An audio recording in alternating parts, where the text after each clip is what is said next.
es el Señor Jesús. Vamos entonces a Mateo capítulo 13.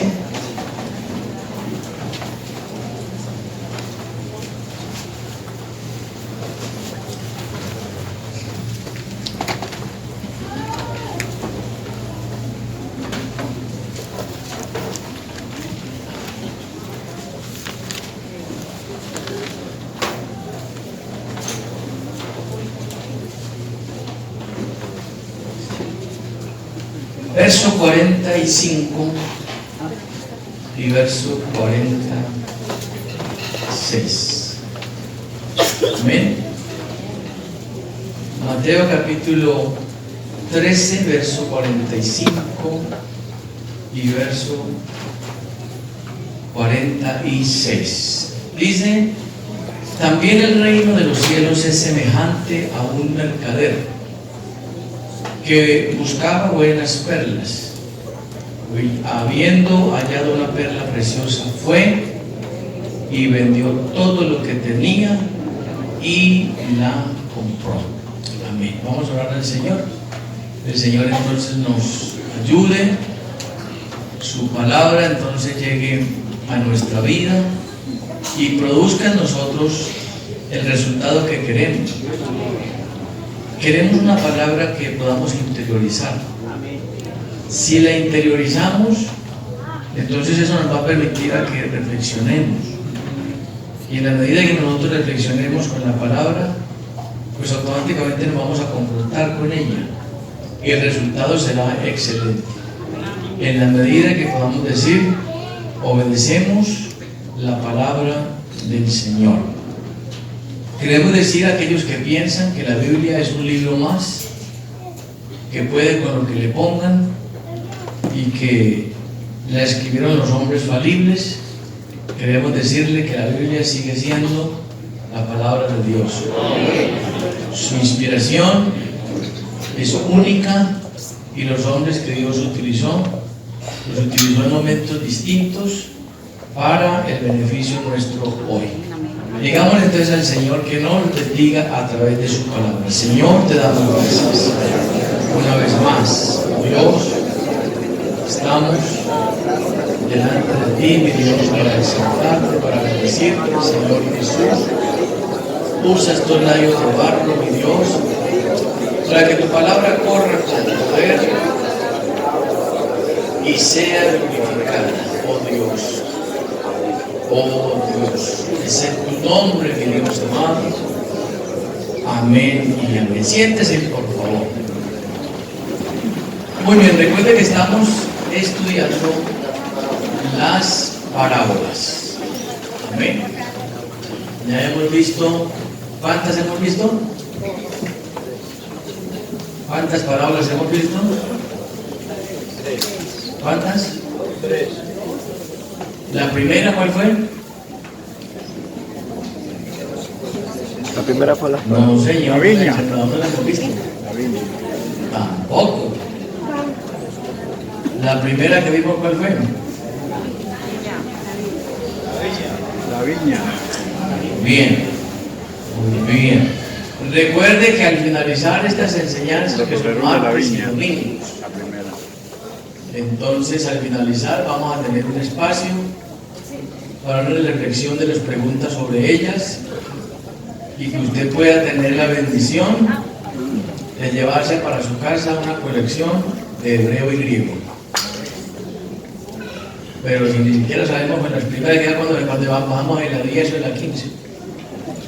Entonces la primera que vimos fue la de el señor de la viña que salió a contratar obreros. ¿Para qué? Para su viña, porque la cosecha le estaba cayendo. Y contrató obreros ¿a qué horas? ¿A las qué?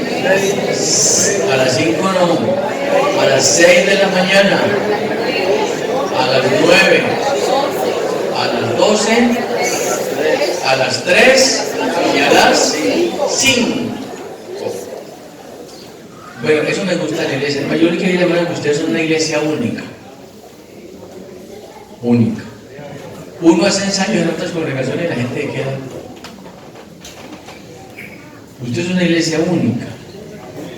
Y eso es lo que es interesante, que usted pueda reflexionar la palabra y quedarse con ella para siempre. Así no la repase mucho, pero en casa usted le dice, para que se le quede, para siempre. Esa fue la primera. Luego vimos entonces la segunda parábola, que fue ¿cuál? Bueno, dijimos que nosotros somos los llamados ¿a qué horas? En la última horita, y algunos en los últimos segundos de la gracia. Amén. Bueno. Así que hay que trabajar con todo. Amén. Muy bien, con todo. Miramos también entonces la segunda parábola que fue la del domingo, ¿cierto? ¿Que fue con cuál? Trigo y la cizaña. Trigo y la cizaña. Entonces dijimos que el trigo y la cizaña no se parecen casi. ¿O sí? Se parecen mucho. Tanto que son casi idénticas, ¿cierto? Casi idénticas. ¿Y qué es lo que lo distingue? ¿La cizaña del trigo? No, aparte de eso. ¿No les dije eso? Sí. El trigo madura y la cizaña se queda verde. ¿No les dije? Pues entonces anótenlo. El trigo madura y la cizaña se queda verdecita. Es decir, que ya con el tiempo usted va a distinguir. Pero entonces, ¿qué pasa cuando se arranca la cizaña en el tiempo que no es? Se echa a perder ¿qué? Trigo. Y al echarse a perder el trigo, entonces se pierde el propósito. Bueno, dijimos entonces también hablando del trigo y la cizaña, que es una parábola que hace referencia a la iglesia. No, muy bien. Pero nosotros dentro del contexto metemos el contexto del humano por lo que se está relacionando, las mezclas. Entonces dijimos que es una parábola que muestra las mezclas a través del tiempo, que siempre han estado, y que toda mezcla es buena. Las mezclas no son como tan buenas, ¿cierto? Entonces hay que tener cuidado con esas mezclas. Hablamos un poquitico de las mezclas en el contexto del pueblo de Israel. Los errores del pueblo de Israel fueron cometidos precisamente por oír a los extraños, y creo que eso ha sido como la parte general. El error de Adán y el error de Eva fue escuchar una voz que no era la voz autorizada, y eso generó problemas serios. Amén. Entonces las mezclas hay que tener cuidado con ellas, que no son tan beneficiosas. Dijimos también, hablando del trigo y la cizaña, que hay ¿cómo es que llama la cizaña dentro del término científico? Tepulina o temulentum, ¿sí? ¿Y qué significa qué? Maleza. Maleza, está hispano Liliana. Muy bien. Maleza, muy bien. Maleza. Maleza. Y la maleza, pues no sirve, ¿cierto? Entonces dice que cuando se contamina el grano en un porcentaje alto, puede producir la muerte. Y a uno le parece que eso es cierto, ¿no? Hay gente que se convierte en tóxica, ¿no? Porque lo que habla y lo que dice es bien complicado.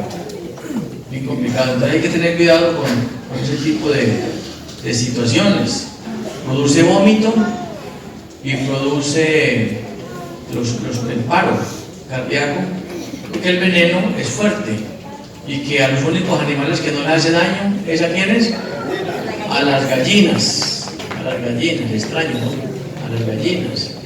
Y que al finalizar entonces esa cizaña se tomaba en manojos, que era mucha, y se echaba ¿dónde?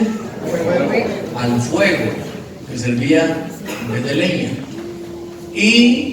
o se le daba a las gallinas.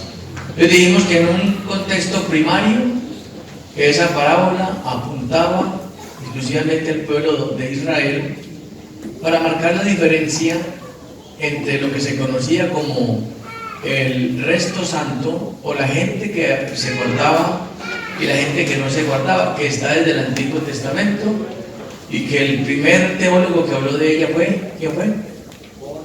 No, ¿quién fue? Isaías, que habló del resto santo, que siempre ha estado, porque Dios nunca se vara. Dios siempre tendrá su gente. Amén. Hay quienes piensan que no. Dios tiene siempre su gente en todo el contexto. Allá había uno que creía que solamente había quedado él, que era Elías. Dios le dijo: venga, si eso no era cierto, yo no sería Dios, porque sería un Dios muy limitado. Entonces dependería de usted, pero yo no dependo de usted. ¿Qué quiere decir eso? Y yo todavía tengo 7,000.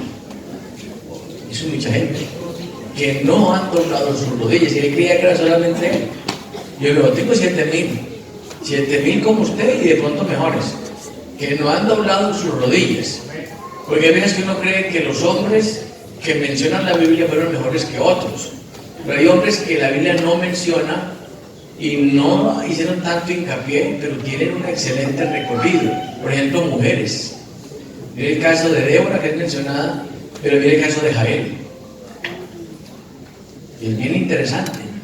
Entonces, el caso de ese está entre el contexto de Císara, el general, pero Jael fue la mujer que hizo una obra tremenda, pero el real se lo lleva Débora. ¿Sí? Entonces, en ese orden de ideas, hay un resto que en su momento Dios entonces va a separar. Es decir, que es una parábola también de contexto profético. ¿Amén? Porque viene el momento cuando Dios va a hacer una separación. ¿Que la hace quién? Dios. Dios, es Dios el que la hace, no somos nosotros. Entonces tenemos que evitar muchas veces nosotros meternos en la posición de Dios, porque Dios solamente hay uno. Entonces el que juzga y el que condena es Él. Nosotros nos ponemos a juzgar y a condenar y hasta medir qué nivel espiritual tiene una persona. Entonces me parece que es delicado, porque los niveles espirituales los mide Dios. Ahora, que Dios haga diferencia, sí la va a hacer, claro. Eso llegará en su momento, porque Dios es santo y su iglesia es santa. Muy bien. Y entramos con esta parábola exquisita. Dígale que está a su lado. Dígale que está durmiendo. Dígale de otro lado. Esta es una parábola exquisita. Por ahí viene uno cabeceando. Una parábola exquisita. Bueno, ¿sí? Podríamos decir diciendo, oído acá, es fácil que la tomemos diciendo que el centro de esta parábola es ¿qué? A ver, un momentico que todavía no estamos hablando de iglesia, estamos hablando de la parábola. A ver, ¿cuál es el centro de la parábola? O mejor, esa parábola tiene personajes y tiene acciones que se hacen, tiene las dos cosas, ¿sí? Entonces viene haciendo una comparación y entonces dice Cristo que el reino de los cielos es ¿qué? Hay una tarea. ¿Hay diferencia entre el reino de los cielos y el reino de Dios? ¿O será una variación lingüística simplemente o son lo mismo? Por ahora entonces estamos diciendo que la parábola dice también el reino de los cielos es ¿qué? El reinado de Cristo sobre Israel. Estoy hablando de eso, ¿sí? ¿Es semejante a qué? ¿A un qué? A un mercader. A un mercader. ¿Usted ha visto los hombres aquí en Antioquia que se van los sábados y los domingos a vender cacharra a los pueblos? Sí, los conocen. Ha desaparecido mucho. Pero en la época mía había mucho cacharrero. Y entonces se decía, ahí viene el cacharrero. Y entonces traía de todo un poquitico. Ese mercader que aparece allí tiene como una similitud a ese tipo de personas.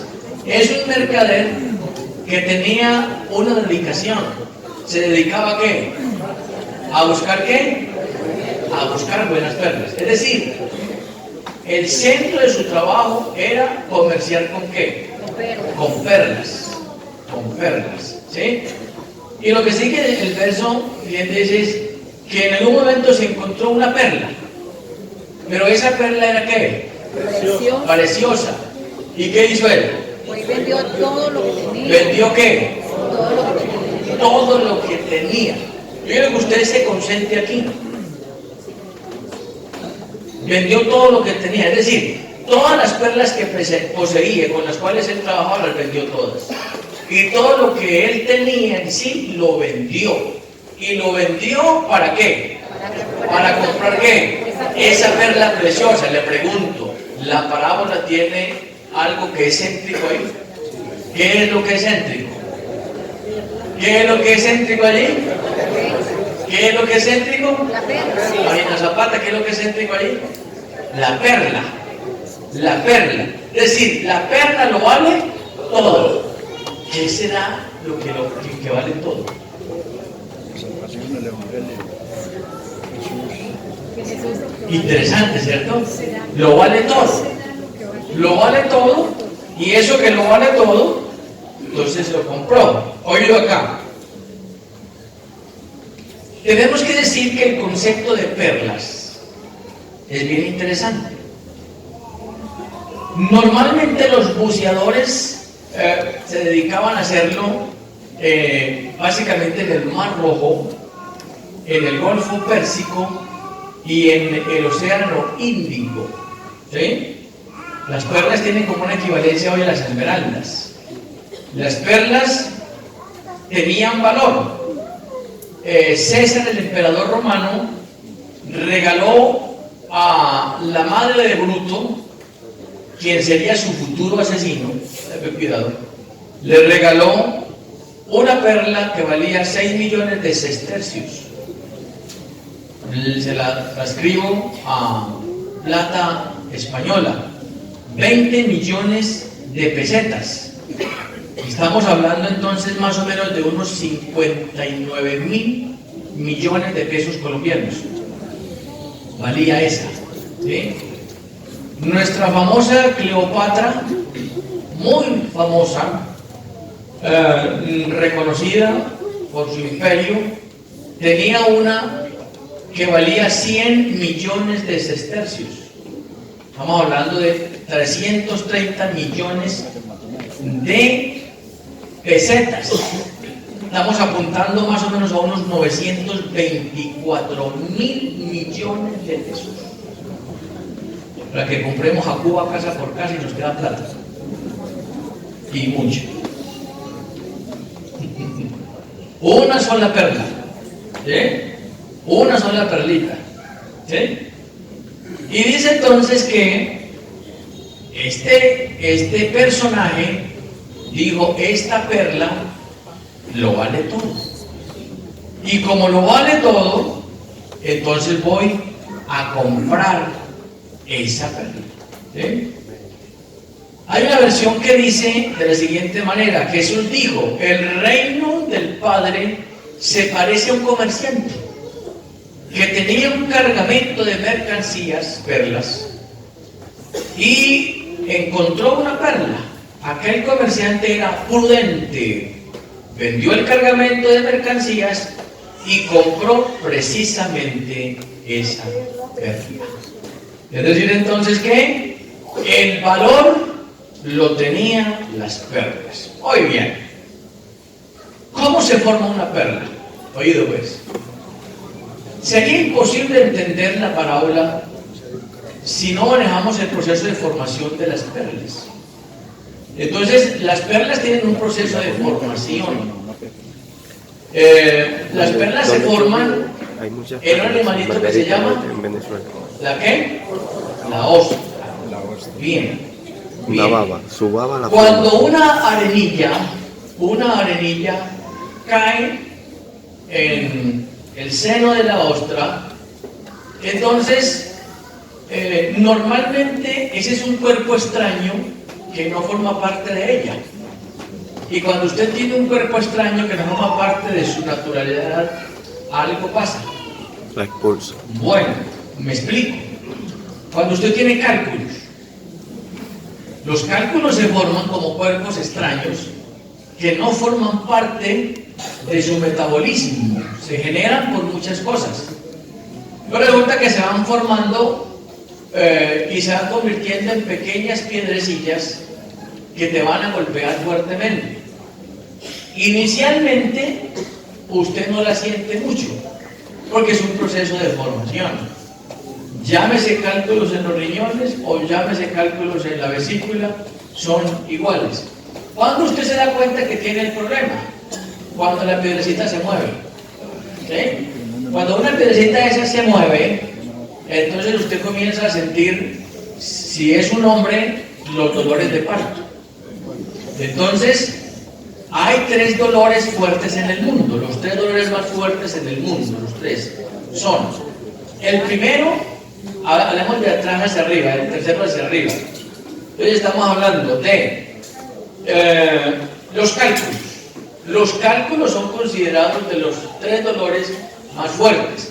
Cálculos en los riñones o cálculos en la vesícula. Cuando a usted se le mueve un cálculo en la vesícula, usted corra rápido. Rápido, porque la pancreatitis es el siguiente paso a esa reacción. Pero eso se nota cuando usted empieza a sentir un dolor que usted no se halla ni parado, ni sentado, ni acostado, ni de boca abajo, ni como usted quiera tirarse, tírese como quiera. Y el dolor es una cosa impresionante, impresionante, no es fácil. Lo que hemos pasado por ahí, ya sabemos cómo es la cosa. No es fácil, ese es el tercero. El segundo es el parto, el parto.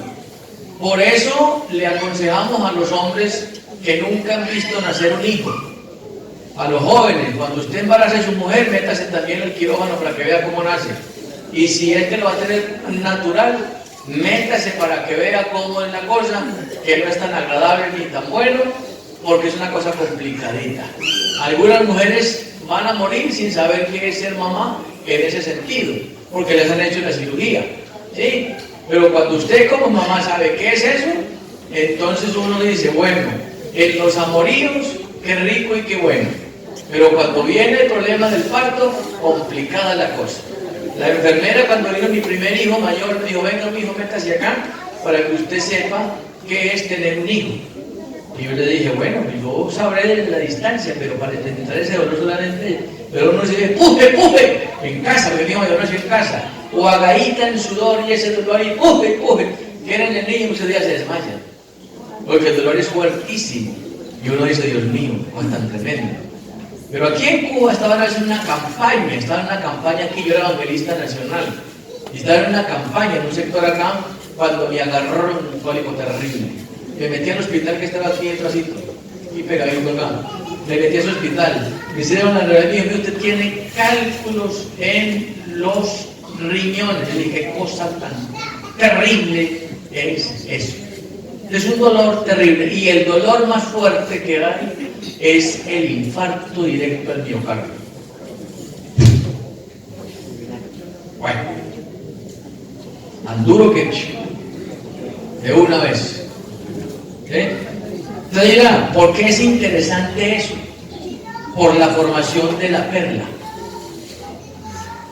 Entonces, la perla se mete en la arenilla y comienza a herir la ostra. Y en la medida que ella hiere a la ostra, la fricciona, ella suelta una sustancia que se llama nácar. Entonces esa sustancia que se llama nácar empieza a recubrir esa pequeña piedrecilla. La hirió y ella suelta el nácar. ¿Sí? Vuelve y la hiere y ella vuelve y suelta el nácar. Luego cuando usted tiene una piedra en el zapato, usted tiene una piedra en el zapato y tiene 2 opciones: quitarse el zapato y botar la piedra. Pero le sugiero, no se quite el zapato, déjese la piedra, a ver qué le pasa.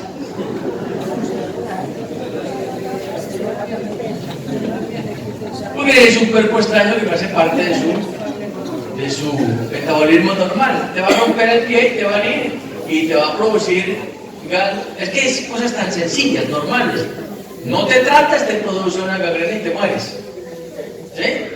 Pero resulta que la perla se va formando, escúcheme aquí, en el dolor de la ostra. Y en la medida que la piedrecilla hiere a la ostra, ella va muriendo. Lentamente. Muriendo, muriendo, muriendo.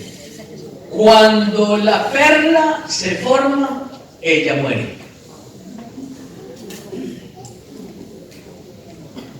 Tremenda parábola. ¿Cierto? Interesante. Entonces, la perla usted no la ve hasta que la ostra no muere. Pero en el momento en que ella muere, hay una perla y preciosa. ¿Quién será esa perla tan preciosa? Y yo voy a llevarme esta noche algo para que valoremos al Cristo que tenemos. Porque hay una cosa que sí es preocupante en el contexto que tenemos hoy, y es que no hemos aprendido a valorar al Cristo que tenemos. Porque en la medida que uno valora este Cristo que tiene, que lo dimensiona, uno llega a comprender cuánto valgo yo para Cristo.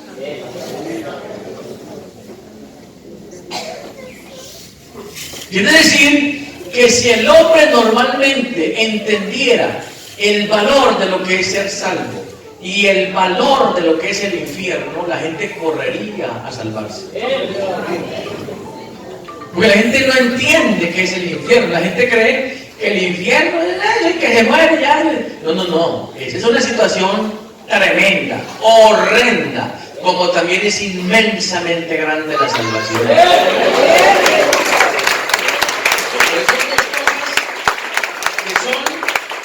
Inmensamente grandes. ¿Cuánto tiempo dura ese proceso? Porque ese no es un proceso de un día o 2 días. Entonces la formación es un proceso entre 10 años y 50 años. Imagínese usted esos procesos de sufrimiento en el tiempo. Sufrimiento. Entonces no es un proceso instantáneo, es un proceso que está lanzado en el tiempo. Entonces, hay una aplicación aquí bien interesante que quisiéramos, entonces, en primera instancia, decir que la parábola va dirigida indiscutiblemente a los judíos, o el juega en los judíos, para indicarles el valor de esto. ¿Valor de qué? Ojo que le voy a meter la parábola para el que está grabando, hago la aclaración, para cuando salga y la escuchen fuera, en otro lado entiendan. Hay una interpretación primaria de la parábola que tiene que ver con el proceso de acercamiento de Dios como rey sobre Israel. ¿Sí? Porque en primera instancia Cristo vino a los suyos. Los suyos no éramos nosotros, la iglesia. Los suyos era Israel. A los suyos vino. Y los suyos no le recibieron. Entonces, en una primera instancia, Cristo entra a decir la importancia y el valor que hay y que existe en aceptar. Uso la palabra aceptar, porque vuelvo y digo, yo no hago a Jesús mi Señor, ni mi Rey. ¿Me explico? Él es Rey si yo quiero y si no, también. Es decir, Él no es un Rey condicionado a que yo lo haga Rey. No, distinto a los humanos. Los humanos tienen que hacer fila para ser Rey. Y son nosotros humanos los que los hacen rey, o te hacen presidente, o te hacen alcalde, como va a pasar el domingo que viene. Le toca hacer carrera para que otro lo elija y lo haga. No, este Jesús no es así. Por eso cuando usted lee Isaías 9:6, dice, porque un niño nos es nacido, hijo nos es dado, y el principado sobre su hombro. Es decir, el único que ha nacido siendo rey es Cristo. Los demás hacen fila. ¿Sí? Los demás hacen fila. Y él no es cualquier rey. Por eso en los oficios de Dios, o de Cristo mejor, hay tres oficios supremamente interesantes. Uno es su oficio como sacerdote, que tiene un principio y tiene un fin. El otro es el oficio que tiene que ver con su reinado, pero ese es eterno. Él es rey. ¿Cuándo? Ayer y hoy y mañana y antes del tiempo de los tiempos. Él es rey. Es decir, que el único soberano absoluto es Él. ¿Sí? Los demás, ¿qué somos?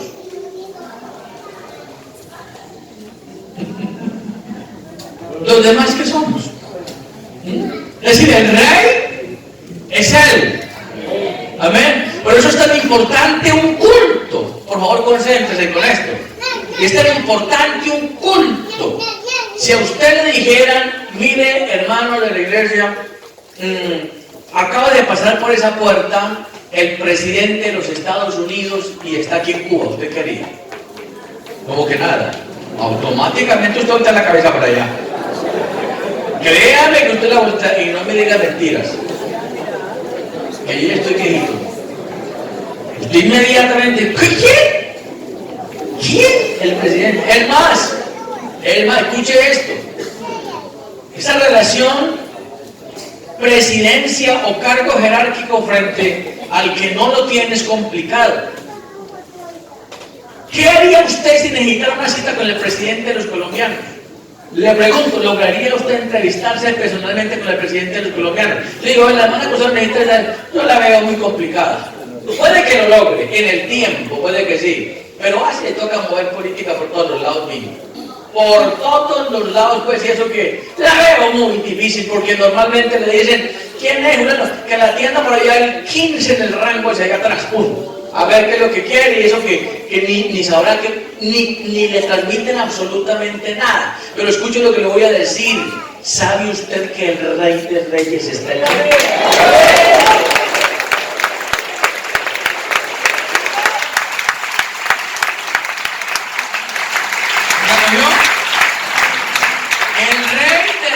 Y Señor de señores está en este culto. Otro no está afuera ni en la esquina parado. No, Señor, aunque lo llena todo, concentra su atención esta noche en esta iglesia que está aquí, porque si algo le interesa a Él, esta iglesia. Entonces la importancia de un culto. Y la pregunta sería, ¿concibe usted uno que dice que es hijo de Dios con las manos cruzadas en un culto sin cantar? Créanme que ese no es nada. Escúcheme, pero imagínense, si los ángeles lo ven y le dicen, Santo, Santo, Santo. Y no es santo el Padre, ni santo el Hijo, ni santo el Espíritu Santo, como algunos dicen. No. Ese santo que aparece allí es una ratificación de una verdad indiscutible, a lo que se conoce como un hebreísmo en el contexto bíblico. Cada que lo ven más santo, y santo, y otra vez lo ven más santo. ¿Sí? Entonces, ¿qué tal si pudiésemos abrir los ojos espirituales nosotros aquí esta noche?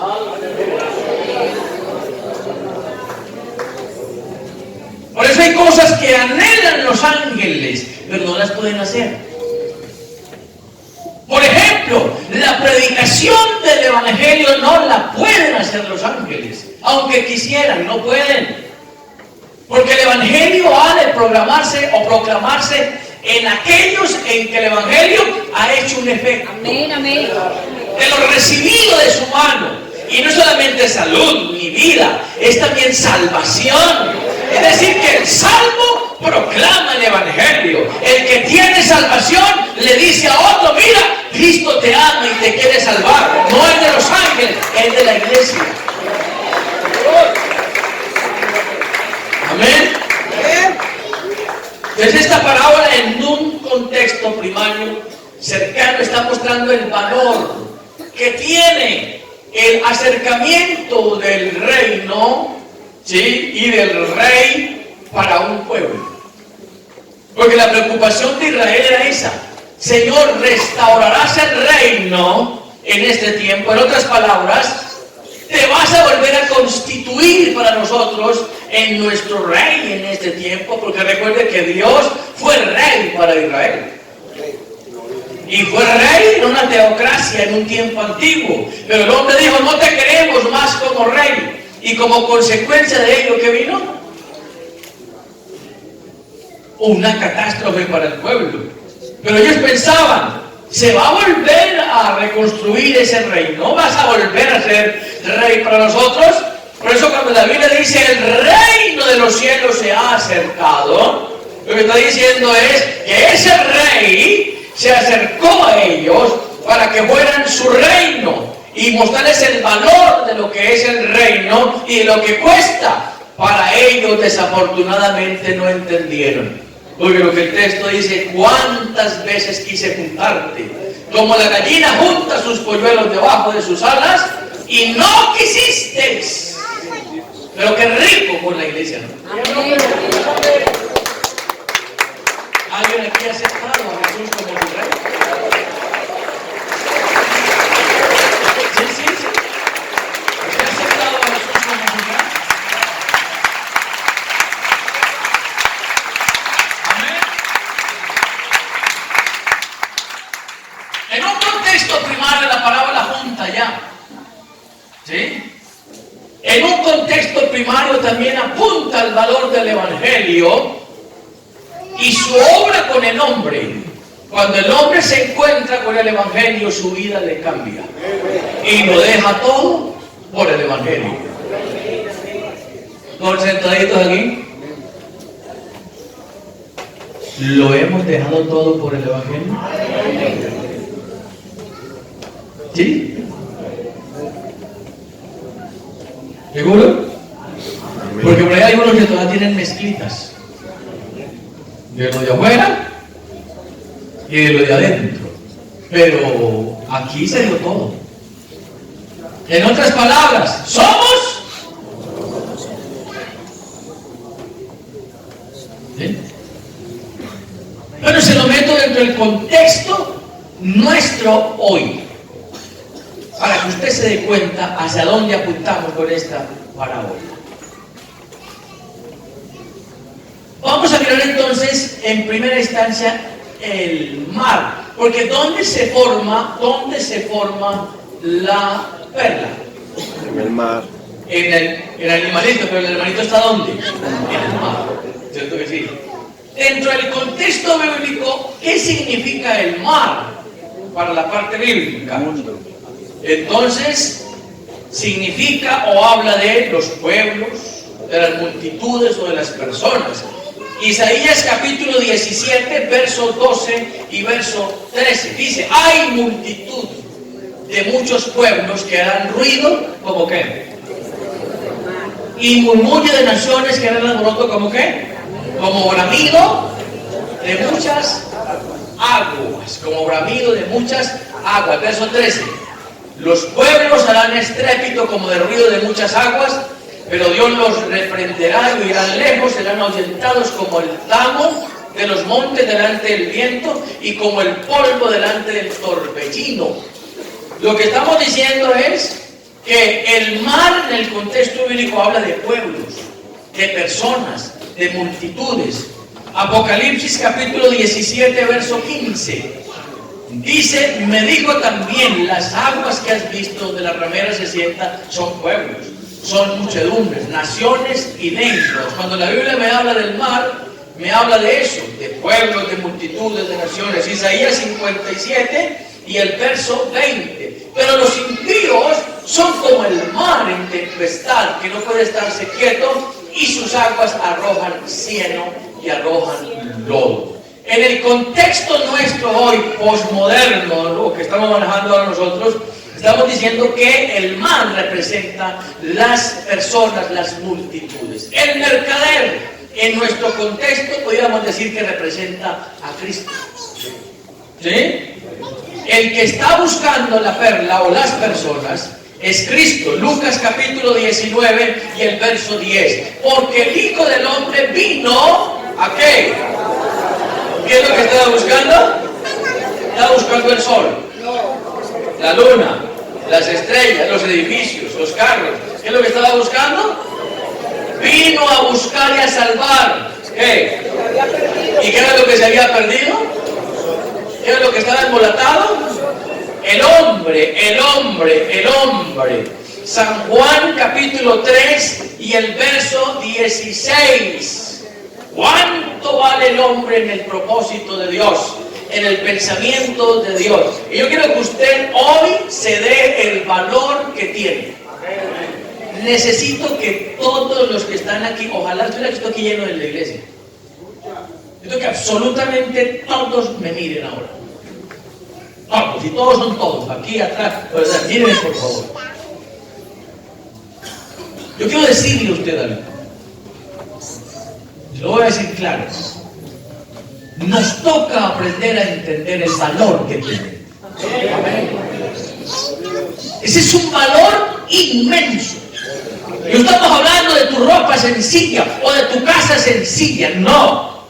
Tú y yo tenemos un valor incomparable con cualquier cosa que exista.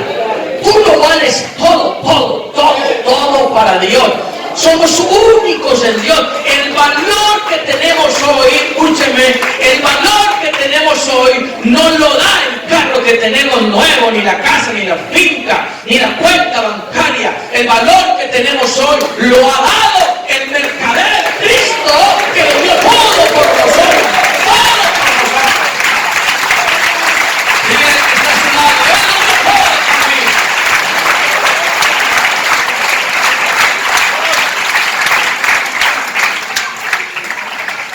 Pero cuando alguien te dice ese pobre evangélico, dile, no entiendes lo que soy. Y cuando otro te diga, ay, no, eso no entiende absolutamente nada.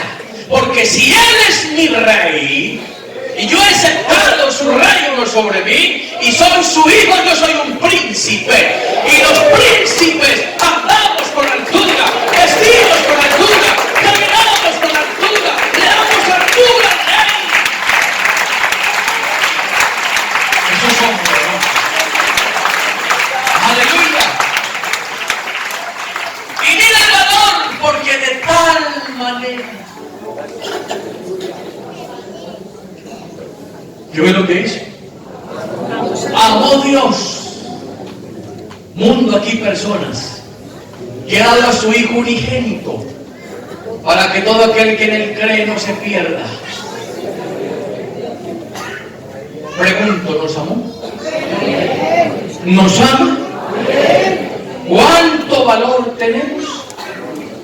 Filipenses capítulo 2, verso 5, mire ese valor. Haya pues en vosotros el sentir que hubo también en Cristo Jesús. Verso 6, el cual siendo en forma de Dios, mire lo que entregó. No estimó, sino, verso 7, que se despojó a sí mismo, tomando forma de siervo, hecho semejante a los hombres. Verso 8, y estando en la condición de hombre, se humilló a sí mismo, haciéndose obediente hasta la muerte, y muerte de cruz. Mire, ¿hasta dónde se humilló el Señor para usted y para mí? Y ojo a lo que viene. Ojo a lo que viene. Nosotros somos el fruto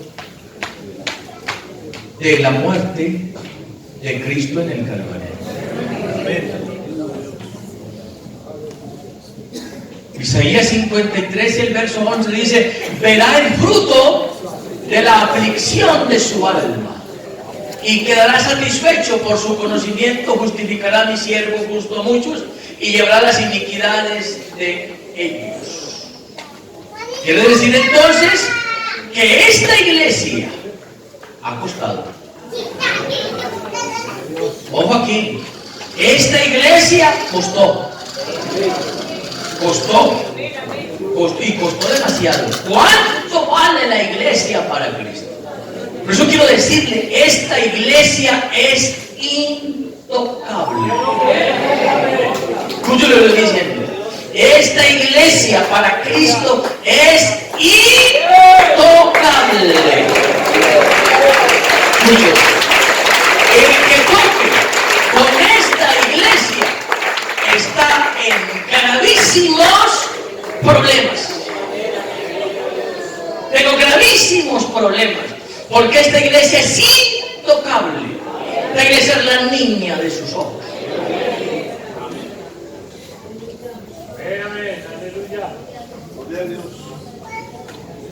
¿O no?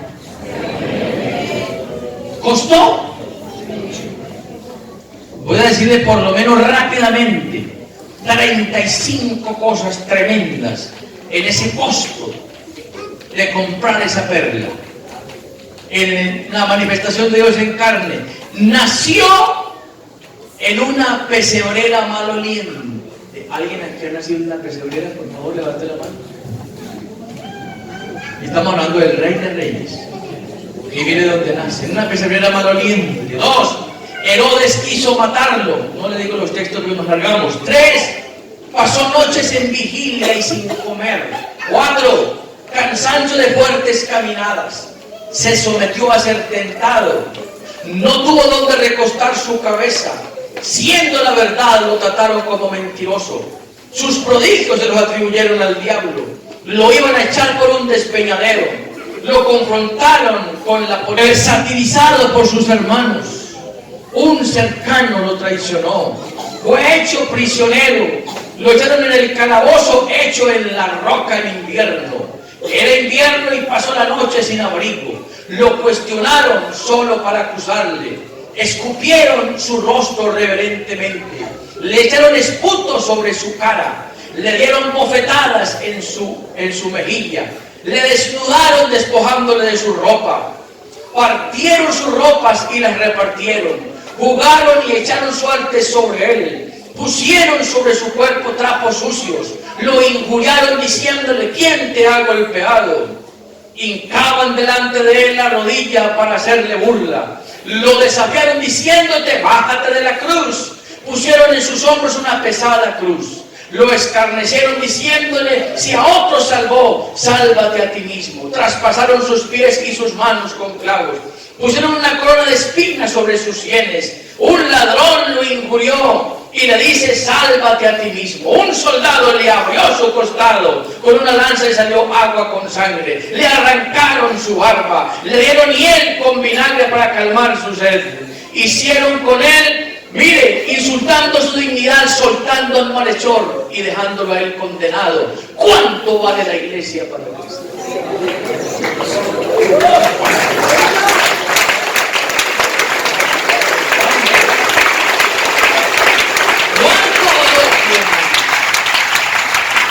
Aleluya. Escúcheme aquí, por eso cuando Jesús está en el Calvario y dice consumado es, ese consumado es un consumado de victoria.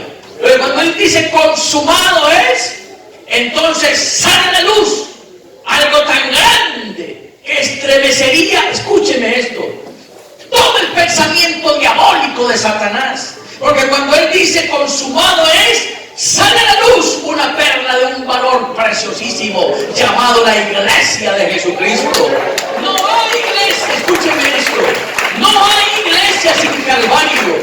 Hay gente que tiene sus iglesias, pero el único, escúcheme aquí, escúcheme por favor lo que voy a decir. Un hermano en Medellín, un anciano, su familia no era convertida, pero él era un creyente fino y estaba agonizando. Y su familia, él en su inconsciencia, le llevaron a alguien tradicional de los que ustedes saben, para que orara por él y le diera el santo descanso. Y cuando esa persona llegó, él preguntó: ¿quién está aquí? Porque ni siquiera podía ver ya.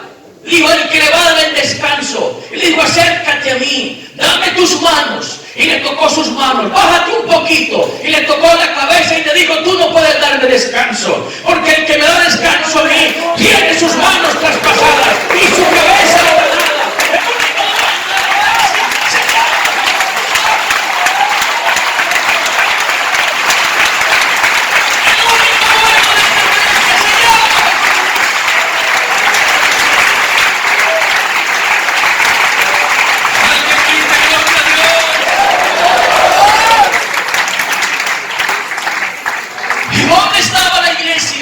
Porque la perla no se veía.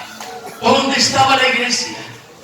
Si usted la ve de Génesis hacia atrás, estaba en los propósitos eternos de Dios. Antes que hubiera sol, antes que hubiera luna, antes que hubiera estrellas, ya estaba esta iglesia. ¿O no? ¿Qué es lo que dice Pablo en Efesios? Él nos escogió. ¿Dónde nos escogió? ¿Desde antes de qué? De la fundación del mundo. Ahí estaba esta iglesia. De Génesis al Nuevo Testamento la iglesia no aparece visible, porque no era posible que apareciera, porque su cabeza no había sido manifestada.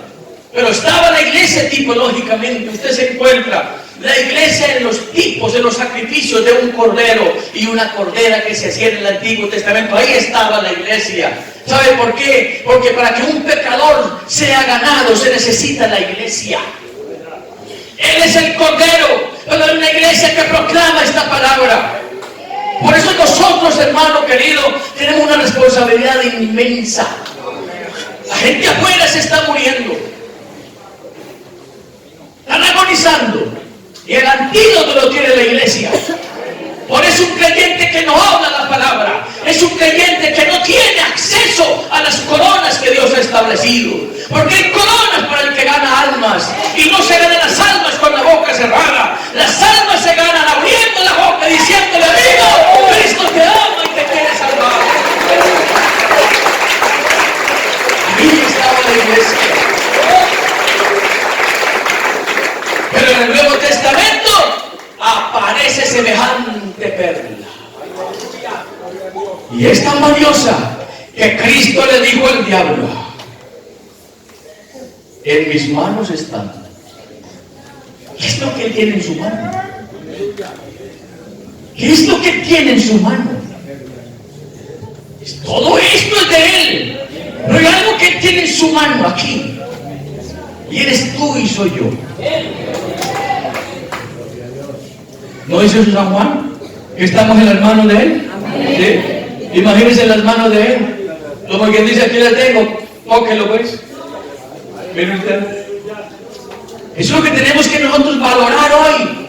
Porque hay creyentes, hermano, que solo se le escucha el lamento, como si fuera gente mendiga. Aquí no hay mendigos, aquí hay gente rica y bendecida en Dios. Hay que tener claro eso. Ay, es que decirle a nosotros: si alguien vive bueno es un creyente. Yo se lo digo: si usted vive maluco con el evangelio, entonces cambie de vida por otro lado. Pero si usted vive feliz con el Cristo que tiene y con el evangelio, hermano querido, levante esa cabeza y dígale a otros: con Cristo vive hoy. ¿Alguien aquí vive bueno con el Señor? Así que cuando le pregunten usted cómo amanece, porque hay creyentes que todavía no han entendido eso, diga: yo vivo bueno, vivo rico, vivo sabroso. Este no es un evangelio de gente amargada, de gente con esa cantidad de cosas. No, Señor. Hay gente que piensa que se volvió evangélico, creyente en Cristo, y se le acabó todo. Al contrario, el que conoce a Cristo le cambia todo. Su vida le cambia absolutamente todo. Si alguien vive bueno, es un creyente genuino.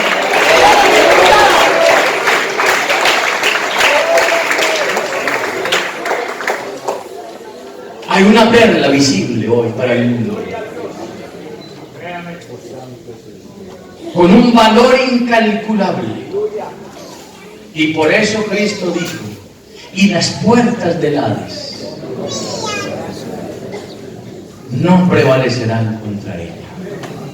Quiero decir que cuando llegue el tiempo, el dueño de esta iglesia, el mercader de esta iglesia, se la va a llevar para que esté con él. Y yo le pregunto a usted, ¿usted ve gente por ahí exhibiendo su mujer? Le pregunto, ¿usted ve hombres que exhiben sus mujeres? Si le presento a mi mujer, yo le digo, mujer bonita, elegante, que bonita, y exhibe, ¿verdad? Viene el día cuando este rey exhibirá, escúcheme aquí, su trofeo.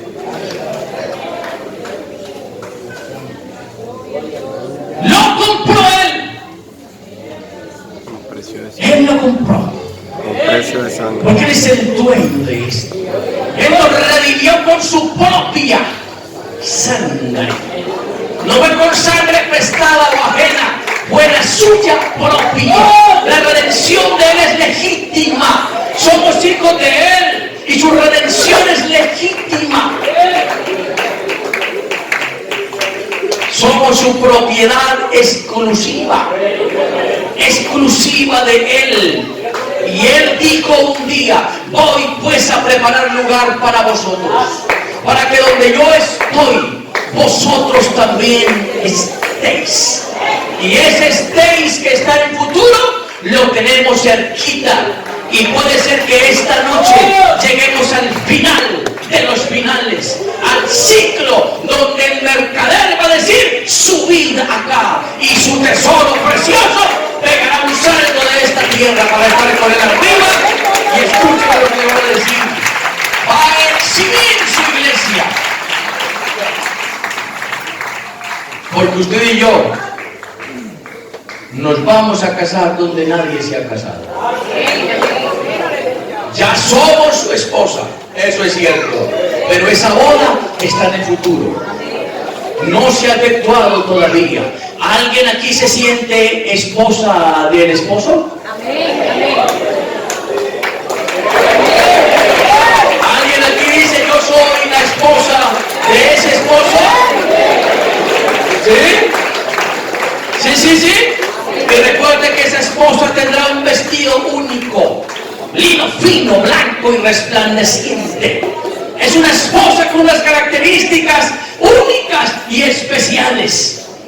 Y ese día, cientos de millones de ángeles harán una fila con una calle de honor.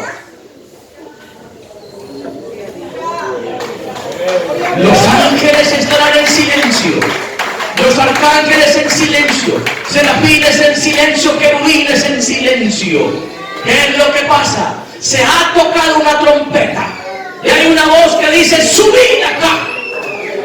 Y hay una que viene subiendo del desierto, dice el texto bíblico, sahumada, perfumada, viene subiendo. ¿Y quién es esta que viene subiendo? Porque entrarán en ese séquito especial y los ángeles dirán, ¿y estos quiénes son? Ese día entenderemos, valió la pena ser hijo de Dios. Valió la pena ser cristiano. Valió la pena. Y por eso le digo esta noche, escúcheme lo que le voy a decir. Ser pastor no es más que ser salvo. Porque hay gente que cree que ser pastor lo es todo. Eso no es cierto. Usted puede perder algún día su ministerio y eso no es tan trascendental. Es una dignidad con la que Dios te ha honrado. Pero aquí nos llamó Dios a ser salvos, a ser su iglesia, a ser su esposa. Porque hay gente, hermano, amargada en las congregaciones, porque luchan por ser pastores. Uno no tiene por qué luchar por ser algo. No. Eso se le da en el tiempo. Si yo soy bien y si no, no es trascendental. Aquí lo único que vale es que soy hijo de Dios, hijo de Dios.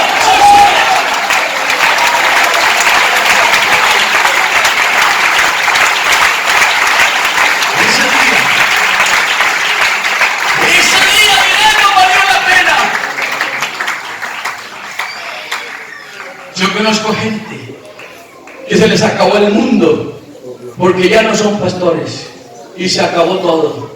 Como si Dios, ese fuera el clima, Dios nos llamó a ser salvos. ¿Hay alguien aquí salvo?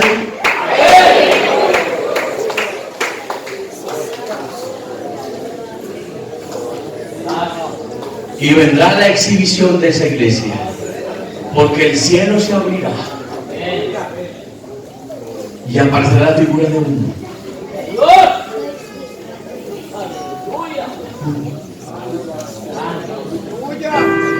Y escuchen lo que le voy a decir, tranquilo, escuchen lo que le voy a decir.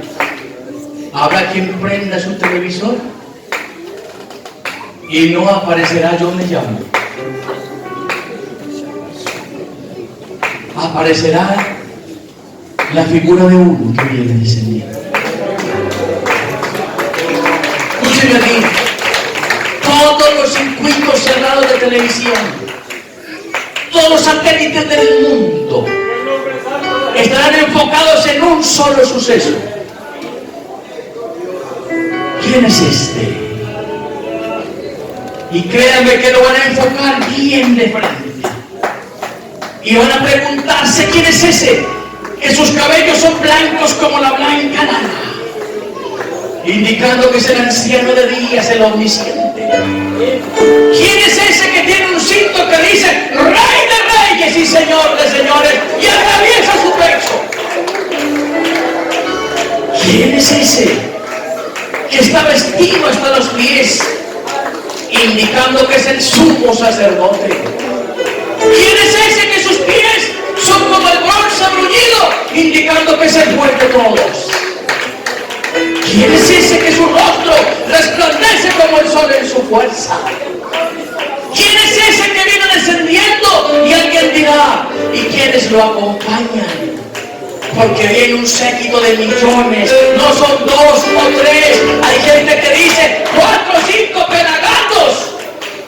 Noticia, no somos 2 ni 3 ni 4, cientos de miles vestidos de ropas blancas. Y alguien dirá: ¿quiénes son? Y él va a decir: son mi trofeo, son mi reina, son mi esposa, es la perla de gran valor que compré en el Calvario a precio de sangre. Por eso esta noche, mi hermano, si alguien merece un aplauso, si alguien merece una alabanza, es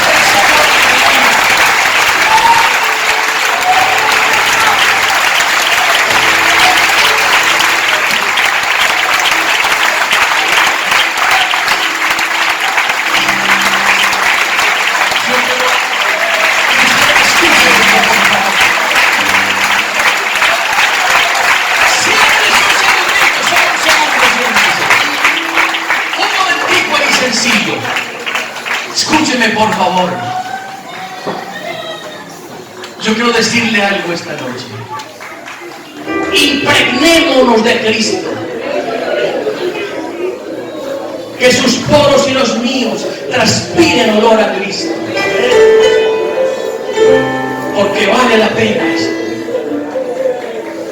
Cerremos este culto bien. Aleluya. El sábado pasado estaba predicando en el santuario. El hermano Lisandro Castaño estaba allí sentadito. El hermano no puede caminar casi. Y en medio de ese mensaje ese hombre pegó un salto de esa silla. ¡Pum! ¡Pum! ¡Ah!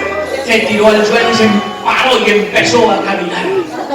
Yo quiero decirle, hermano querido, esta noche necesitamos creer la palabra de Dios. Necesitamos vivenciar este Cristo glorioso. Le pregunto esta noche: ¿Cristo está aquí? ¿Sí o no? Le pregunto: ¿Cristo está aquí? ¿Sí o no?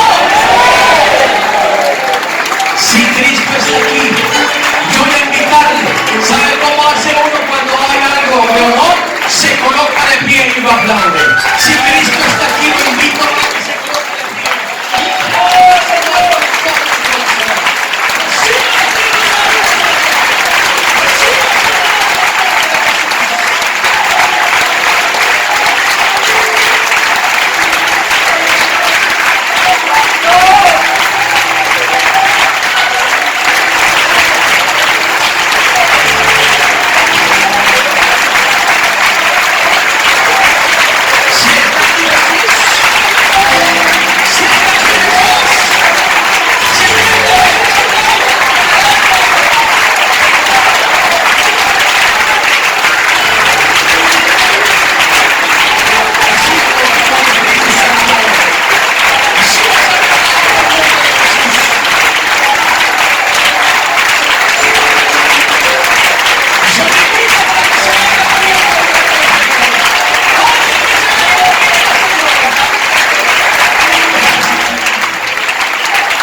Decirle al Señor, el tiempo que me queda de vida será para ti. Un joven que diga, Señor, el tiempo que me queda será para ti hoy. ¿Dónde están esos jóvenes de Cuba que dicen, el tiempo que me queda será para ti, mi Dios? Si algo necesitamos es eso. Y los ancianos vamos a orar por los jóvenes. Venga ese joven que le diga, Señor, el tiempo que me queda será para ti. Aleluya, aleluya. ¿Dónde están los ancianos que van a ayudar a orar? Venga acá, hermano Fabio. Venga los ancianos que orar aquí. Aleluya. Vamos a invitarlos por aquí, hermano Fabio. Vengan por acá los ancianos a orar. Vengan por acá.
Que